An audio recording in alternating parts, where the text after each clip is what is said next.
this will be a hopefully quick video on how to replace the low beam headlight on your 2011 or other Generation 4 Subaru Outback. The low beam looks like it's just kind of hanging out right here, much like this one, the daytime running light, and also high beams. You just kind of reach on back here. On this side, this light is like right there. Boom, you got it. But when we switch to the low beam, something funny happens. Man, that's corroded. There's frame here. See this little doohickey right here? Yeah, remember that. We're gonna look at that later. So my one that's out is on the right hand side, and let's see how much we can see here. There, right there. That's that same paddle looking thing on the other side. You'll get a chance to see what that is. See if I can get you in there. There's some of it.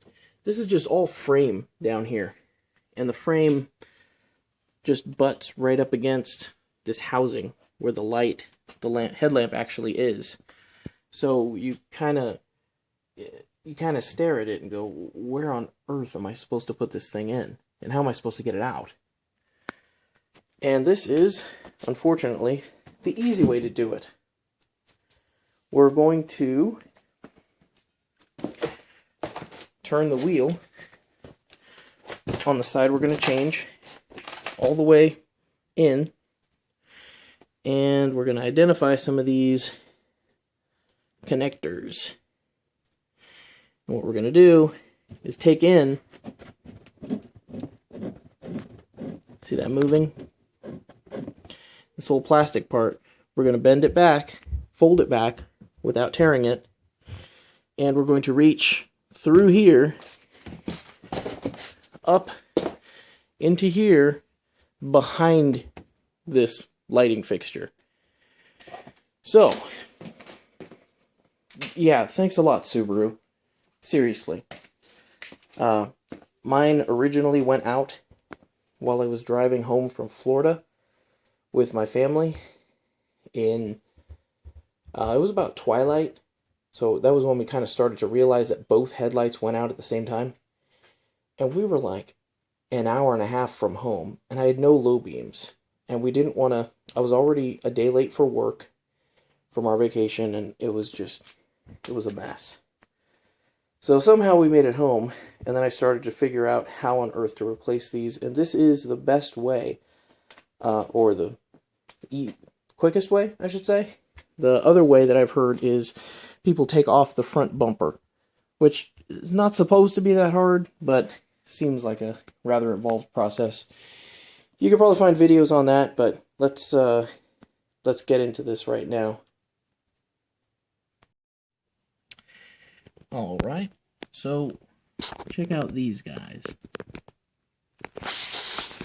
Back in the wheel well. Meanwhile, back in the wheel well, we've pulled out 3 of these. Here's one. Don't get disoriented. One right here. Pretty sure you can see that. Thereabouts. Those 2 that I just showed you, this one and this one, are both these pieces. These are funny little plastic snap things, and they are just terrible. They are kind of like a removable, like a punch rivet. You see how the ends are kind of meant to flare out like that as the center pin comes out. So the idea is, once the pin is retracted, this piece sticks up, then these guys can get you a background here. These guys can wiggle. Wiggle, wiggle. See them wiggle? Yeah. That's exactly what they're supposed to do, so that they fit into a hole that's smaller than they're supposed to be in. So it's kind of like they compress a little bit to get in. And then once they get in, you push this in, and it sets those pieces so they don't wiggle. Just terrible. There's a whole bunch of these in the engine too. And they are, while they are plastic and look like they're just, injection molded garbage, they're supposedly made of some kind of fancy plastic that makes them expensive. So, do or don't, I don't know. Be careful with them if you can. It's just thanks, Subaru. Thanks, Subaru. Subaru. So, what you're going to do is take your trusty Leatherman, because you realize both of your headlights are out, and you're driving up I-75 at 10 o'clock, and you have no headlights, and you need to figure out how to do this with just the stuff you have in your car. So take your trusty flathead and start prying on that sucker until it first pops up, like that, and then these pieces will wiggle. At least that's what they're supposed to do. But once these pieces can wiggle, then you can start prying up on this larger piece and get it out. Once it comes out, you'll have more room to do things. Now the final hole, wheel well. There you are. That's the last one right there. And you notice all those nice tool marks there? Yeah, these are fun to get out. That one had one of these, and it has a nice little Phillips head screw on it. And you're like, oh wow, that must make it a lot easier to use. No, it doesn't. It doesn't. Subaru. This is meant so that when you rotate it, this top piece independently from this bottom piece, which you just get two hands in there, because as soon as you start spinning the top part, it's the whole unit spins, and then you just got to jam both of your hands in there and get your extra tools in there. So no worries. You're probably just going to wind up cranking up on this thing. But once ideally, the way it works in the Subaru manual, I'm sure, is you rotate the top part with this flat Phillips head screwdriver, and then these little ramps take over, and then the top part, where it was completely flush, pops a little bit loose, and then you lift it up, and then from there the function is mostly the same as these. However, when it doesn't happen, you just pry on it, then the little bits break off and go flying, and I'm sure they're floating around under my car somewhere. But it's not that important. Once you get those three off, that's that one right there, this one right here, and then this one underneath, you can start doing this. So this whole piece kind of is separate from the sheet metal of the body. So this piece down here, pay attention, I'm not sure if I can see that. The plastic,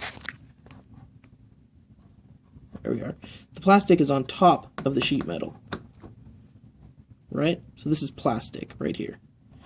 So don't put the sheet metal on top of the plastic when you put it back. But what we're going to do is kind of unhook this. And I'm just going to kind of manhandle it a little bit. There we go. Get ourselves unhooked a little bit. Start pushing in here. We push in, this kind of pops out. And this is hard to do one-handed, but I'm doing it. I'm doing it for you. I'm doing it for the YouTubes. There we go. And then this guy drops down a little bit. There we go. Are you seeing this? Have you heard about this? So, remember that little paddly looking thing? There it is. Ta-da! So guess what we get to do now? You know it. Now, trust me, this side is a lot better than the other side. The left side is just like a rat's nest of wires going through there. And you got to reach all the way up in there and get at it. And it's a lot of fun. So I'm going to go ahead, peel this back, reach up, and that sucker up there, I'm not sure if you can read it. Focus, maybe. Ooh, maybe. It says open and has an arrow to the left and has lock and an arrow to the right. So I'm going to rotate it. It's about I think it's about 1/8 of a turn, if I recall correctly, to the left in order to open it. And then I'm going to pull it to the rear, toward me, toward the camera, and then get it out of here. Yeah. Wish me luck. Oh, my beautiful fingers. Oh, man. So. Whew. So this has kind of this raised portion right here. And this is where you're going to get the most of your leverage. You saw that the direction the P was facing, so you get kind of where this is. If you can get in there with a tool, I'm not even sure you would want to. I don't know. You're kind of like, and there's a piece of metal like right here, so you've got almost no leverage to get behind here, and you just try not to break any nails and turn counterclockwise. And remember, so we've got there you go, open, counterclockwise, lock, clockwise. Keep in mind, these are as big as the catches are. They're very small. So, you'll probably wind up turning, and then it doesn't come loose, and you keep trying to turn more and more. You don't have to turn that much. Just turn a little bit, and then grab onto this sucker and start rocking back and forth. Push here, try to get it loose. It really doesn't take that much degree-wise to get it unlocked, but it just sticks, and it feels like you have to keep going. So if you do advance a little bit, try going backwards. Just going back and forth will kind of loosen things up. And then you just rock it until it pops out, and then take the whole piece out. It's not fun, and it's not easy on your fingertips either, because this is not a lot of purchase to jam your fingers against at this funny angle that you're jamming your arm in there at. So, ooh, look at that. Let's see if I can get in there. Look, it's your headlamp. Yay! You'll also notice, let's see if I can do this. See that shiny bar right there, right above my finger? That is a lock that is coming across it. And there's a little bar right here attached to that screw that comes across, and that's like a spring tension kind of screw. It's shaped kind of like this, and it goes on the back of the light, such that when you press it down, it compresses against the light and holds it in, and then this arm extends and then hooks under something. So it's kind of a spring arm, so you're going to have to push it down and to the side, and then it comes undone, and then you can pull the lamp out. Here's a lamp. Imagine the lamp coming down into my leg, I guess, and then two prongs sitting up. And we're going to take this metal base, this back part right here, and we're going to lay this spring over it. And the spring's going to rock down, hit the base first to push on the base and hold it in place, and then the extended arm is going to reach down and then hook around, and then it'll hold the lamp solidly in place. But that happens after we unhook that connector right there. The black connector with the pink and white wire coming out of it. That guy is right there and is not attached in any way. You just pull straight to the rear. Don't bend any of the prongs doing it, or you'll regret it. Consequences will never be the same. Alright, let's give it a shot.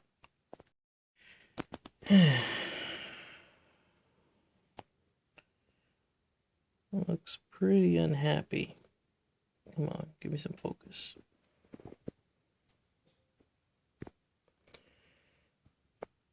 Yeah, it won't focus, and I don't have an extra finger to touch that. Look, may hang on. Yeah, there you go. You can kind of see that filament, that jagged edge in there. He's dead, man. So, the orientation, this little dealie, was to the left, back and to the left. But you'll be able to see in here, there's a bit of a cut there for it. There's our focus. It can really only fit in one way. And, come on, there we go. That lip right there, that corner right there. See this metal ridge that goes around the outside? And then how it kind of has a little 90-degree bend right there? That point is where this piece goes. So, it's about like that. To take a look at that arm, that spring arm, it's pretty focused. There we go. So, this right here, this little kind of silvery looking piece is the hook. The hook is open downward. So this, let me see if I can move the spring to a more advantageous position. There we go. That spring has like a little loop on it. That spring right there has a little loop on it for your thumb. So you have to push it down. You have to push it down this direction toward the ground, and then forward toward the front of the car, toward the bumper, and then up to get into this little hook slot right here. It's pretty easy to do. Once you get it over there, there's a little more room. You can feel it with your thumb. You just pull it down, push forward, and then up, and then let off, and you'll feel that it catches on that hook in there. What is more interesting, focus, yeah, sorry, that thing's kind of in the way. The plug that plugs into these prongs here is kind of in the way. But you kind of got to get it out of the way. And when you pull up, and let me pull the spring outward a little bit. I'm just swinging it outward in this direction. And when I do that, you can see that little piece right there. That's just kind of a bare end of the spring. And the way it works is you have to swing it outward so that it's not over the hole. Then you put this in the right orientation. And then when you swing it back, like a door almost, the base of the spring contacts about here. So it rests right here. So you've got like two springs coming down. The first, as you're swinging it down, that lever that I said you push down, forward, and up to let it go, there's another spring that's pressing here early. So it pushes here and keeps the headlight in the housing. What you'll wind up doing is, if you don't swing that spring all the way out, that first spring will catch, and it'll get right here. It'll jam between the metal housing of the light and the metal housing of the fixture, and you won't be able to seat the light bulb. And when you pull the lever back, it'll pop the light out, and then you'll be wondering why your light just fell into this nether region of your car, and you'll have to fish it out. This is obviously the dead one. I'm sure you know not to touch these. Touch the glass on these. It reduces the life. So what we're going to do is get this sucker out of its packaging, put on a glove. Not that there's much on my fingers left anymore. Should probably use like a nicer glove, but what we're going to do is just take that whole assembly and just kind of swing it open so there's as much room on the lighting fixture as possible. And we can kind of start that now. Just get to look at my elbow right now. I'm sure this is exciting YouTube watching. I'm just trying to gently move things out of the way. They want to swing forward or swing shut again, and they kind of do. So you'll kind of have to hook in around and then push the light in and then swing things shut again. That's actually a pretty good view. So let's try to seat that light. Had a bit of a brainstorm. Right after I took this sucker out of the light, the packaging, and was like, alright, just don't touch anything, and then go fishing in there, but don't touch anything. I was like, that seems like a bad idea. So, we're going to practice with the busted one.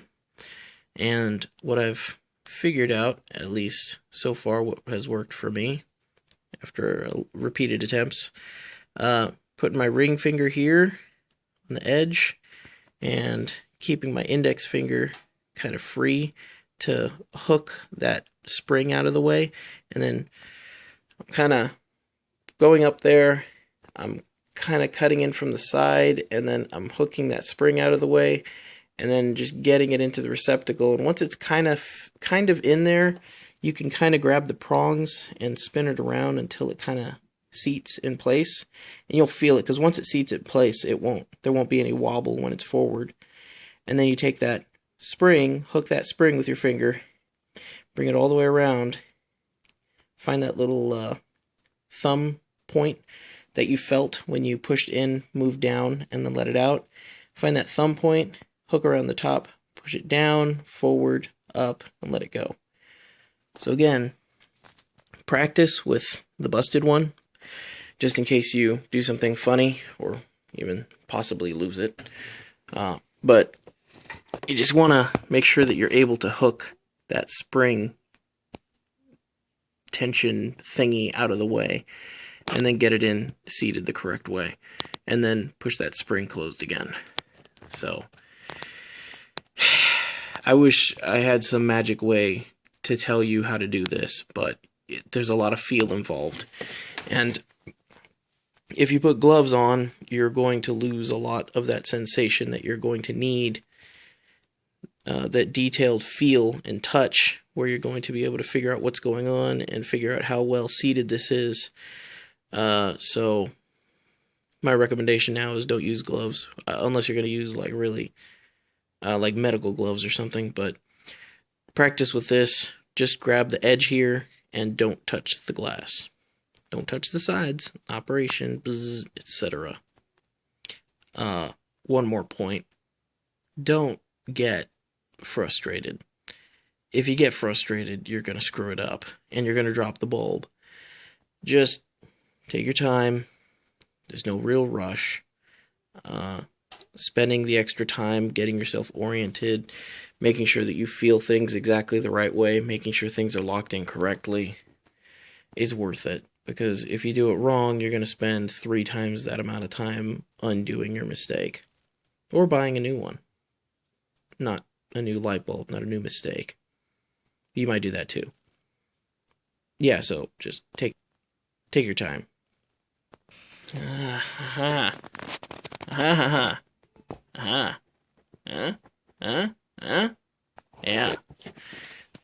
Well, it seemed pretty exciting, but we're gonna find out if it worked live, because that's how I do these things. We do it live.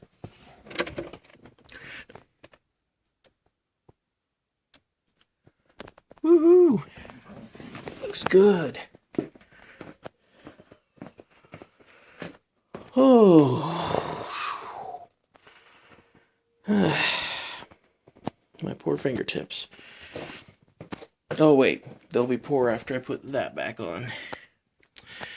So, I hope that made sense. It's a heck of a lot easier to get to doing it that way than trying to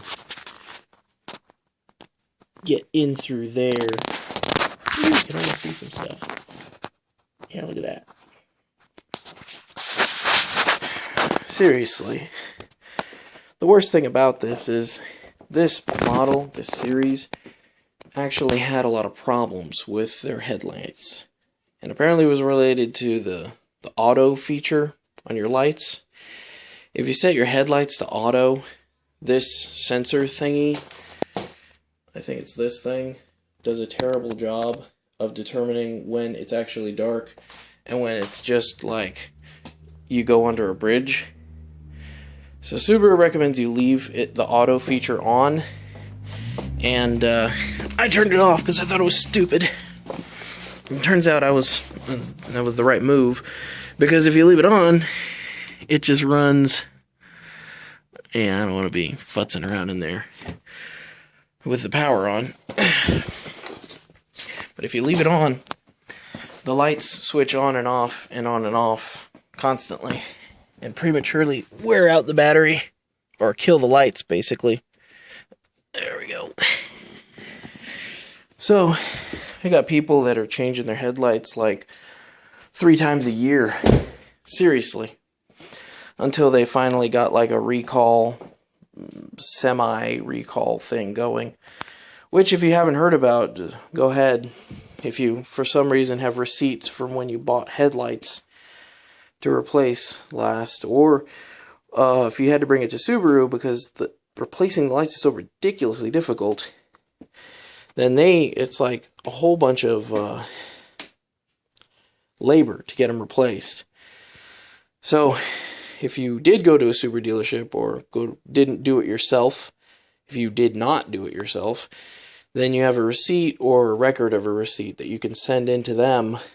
It's like a headlight replacement warranty or extension or something, and they'll send you money.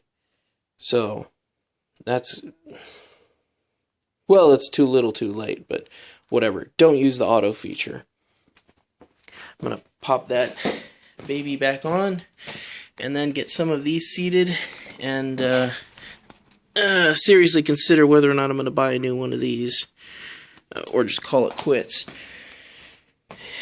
Just a quick look in the engine, actually. Are you kidding me? Give me a break. Right. Garbage. Thanks, Subaru. So, see that hole right there? Yeah. Those were some pieces that I busted and then had to go buy replacements. Those are the ones that look just like this with the Phillips head on them. And I busted those. I'm not sure if that just went, yeah, whatever. I busted those and then went and bought replacements because, you know, who knows? Let's see. Here's some. Here's one. Some more here. This one has like a little flathead on it.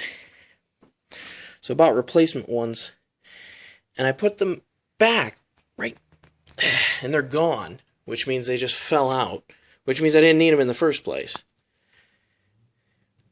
Great. Well, that's kind of unrelated to this whole experiment, but I hope we've all learned an important lesson about things and stuff. The Subaru is still a quite nice car. I like it a lot. So that's it, I guess. That's how you change the headlamps on these things. Doing the left side is just about the same, except there's more wires to get through. And keep in mind, this rotates the same way. I'm almost positive. So that's one of the harder parts. Just make sure that you're rotating it the right way. And use your cell phone camera or a camera with a good flash to take some pictures and piece apart what's going on in there. And then just start feeling around. You know, that's what you want to do while the battery's hooked up. Just start jamming your fingers into things.